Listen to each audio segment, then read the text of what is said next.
You know, in my 300 cycles of teaching combat tactics at the Galactic Military Academy, I thought I had seen everything.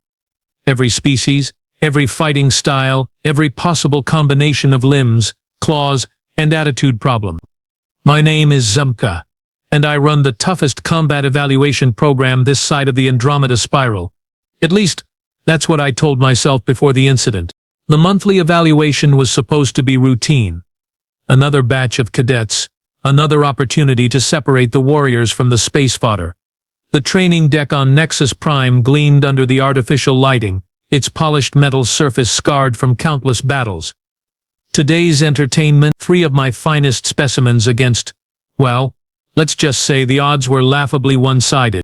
First we had Braxx. This Gorlak mountain stood nearly 8 feet tall with 4 arms that could crush titanium plating and an ego the size of a small moon. He'd been bench-pressing hover cars for warm-ups and hadn't lost a single sparring match in 12 rotations. The other cadets whispered his name like he was some kind of legend. Personally, I thought he needed more humility, but results were results. Then there was Kree'ta, our resident 7 speed demon. She moved so fast that most surveillance equipment couldn't track her properly. Lightning reflexes, razor-sharp claws, and the kind of cocky attitude that came from never being caught. She'd been trained since birth to be an assassin, and it showed in every fluid movement. The girl was practically a living weapon. Our third contestant was Thunk. Yes, that's actually his name. The Chronite possessed bones denser than neutronium and enough raw strength to punch through bulkheads. He moved like molasses in winter, sure, but when he connected with something, well, let's just say the maintenance crew kept spare wall panels on standby whenever he sparred. These 3 had dominated every combat scenario I'd thrown at them.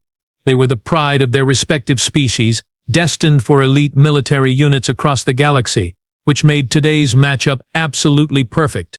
Standing across from them was Luna Hayes, the human. Now, I'll give credit where it's due. The girl had made it through the academic portions of the program without completely embarrassing herself. But combat. She stood maybe 5.5 feet tall, weighed less than Thunk's left leg, and looked like a strong breeze might knock her over. Her species file listed Earth as a Class 12 Deathworld, but honestly, the classification system clearly had some bugs to work out. This little creature looked about as dangerous as a Altarian fluff bunny. The other cadets were already placing bets. Not on who would win, mind you, but on how quickly she'd surrender. The smart money was on 30 seconds. A few optimists gave her a full minute. Braxx was flexing all 4 arms and grinning like he'd already won. Kree'ta was doing those little warm-up stretches that made her look like liquid mercury. Thunk? Well, Thunk was just standing there, but somehow that seemed even more intimidating. All right, cadets, I announced, my voice echoing across the training deck. Today's evaluation is simple. Survive for 10 minutes against multiple opponents. Use any tactics necessary. Victory conditions include submission, incapacitation, or, I paused for dramatic effect, surrender. The human nodded once, rolling her shoulders in what seemed like a casual stretch. She looked calm, unnaturally so. Most species showed some sign of stress when facing overwhelming odds. Elevated heart rates, defensive posturing, nervous system spikes. Luna Hayes just stood there like she was waiting for public transport. Again, I called out, already reaching for my medical alert beacon. This was going to be embarrassingly quick. The 3 aliens moved with the precision of a well-oiled war machine. Braxx charged straight ahead, all 4 arms spread wide to prevent escape routes. Kree'ta flanked left, her form blurring as she accelerated to combat speed. Thunk lumbered right, cutting off any retreat with his massive bulk. It was textbook pack hunting, the kind of coordinated assault that had won wars across the galaxy. Luna Hayes stood perfectly still, for exactly 2.3 seconds. Then she moved, and I swear on my ancestors' honor scales, I've never seen anything like it. She didn't fight like a Gorlak, all brute force and intimidation. She didn't fight like a Zelfin, all speed and precision strikes. She didn't even fight like a Chronite, absorbing damage and returning it tenfold. She fought like, well, like something that had crawled out of a nightmare and decided to make it everyone else's problem. Braxx reached her first massive fist, swinging in a pattern that should have turned her into organic paste. Instead, Luna stepped inside his guard, grabbed his lower right arm, and used his own charging momentum to send him sailing over her shoulder. The sound of his impact with the training deck was like a cargo shuttle crash landing, but she wasn't done. As he tried to rise, still dazed from the throw, she twisted his upper left arm in a direction that definitely wasn't in the Galactic Anatomy manual. The pop was audible across the entire training deck. Braxx's roar of pain was cut short when she dislocated his lower left arm for good measure. 3 seconds. 3 seconds to turn our unstoppable mountain into a writhing, three-armed mess. Meanwhile, Kree'ta had reached optimal striking distance. Her claws extended, moving in the flowing death dance that had made her species legendary. Lightning-fast strikes, aimed at vital points, each one capable of dropping most opponents instantly. The problem? Luna wasn't where the strikes were aimed. She was reading Kreeta's movements like they were written instructions. Step left to avoid the throat strike, duck the follow-up slash, pivot right, as the spinning kick whistled through empty air. It was like watching someone dodge raindrops in a storm. Then Luna did something that made my training manual burst into metaphorical flames. She grabbed one of the loose floor panels that Braxx's impact had dislodged and simply threw it, not at Tree directly, but at the wall behind her. The panel ricocheted at precisely the right angle to catch the Zyvan mid-leap, sending her tumbling into the equipment storage area where she became thoroughly tangled in training cables. Kreeta's muffled curses from inside the equipment pile were quite colorful. I made a mental note to add new vocabulary to my linguistic database. That left Thunk. Poor, slow, incredibly strong Thunk, who had finally reached combat range and was winding up for a punch that could have cracked a moon. Luna looked up at him, and I swear she almost seemed bored. The mountain fell like a deactivated battle mech. Nerve cluster. Luna explained to no one in particular. Works on most bipedal species with bilateral symmetry. The entire training deck fell silent except for the groaning of 3 defeated aliens and the sound of my professional confidence shattering into a million pieces. Then Cadet Yuxtetal, apparently deciding that his classmates just hadn't tried hard enough, vaulted over the observation barrier with 3 of his friends. "This is ridiculous," he shouted. "She got lucky. No single organism can defeat proper coordination." I should have stopped them. Should have called a halt to the evaluation right then and there. But honestly, I was too fascinated by this complete demolition of everything I thought I knew about combat dynamics. Luna glanced at the 4 new opponents approaching from different angles. Her expression didn't change. Still that same calm, almost sleepy look. Like she was solving a mildly interesting puzzle rather than facing a small army of trained warriors. "Oh good," she said, cracking her knuckles in a way that somehow sounded ominous. I was just getting warmed up. What happened next can only be described as educational. Educational in the same way that watching a supernova is educational about stellar physics. 37 seconds later, all 4 additional cadets were on the ground in various stages of defeat, and Luna was checking her chronometer like she had somewhere else to be. 7 aliens. 7 of the Academy's finest warriors, defeated by 1 small human who looked like she could blow away in a strong solar wind. I stood there, staring at the carnage.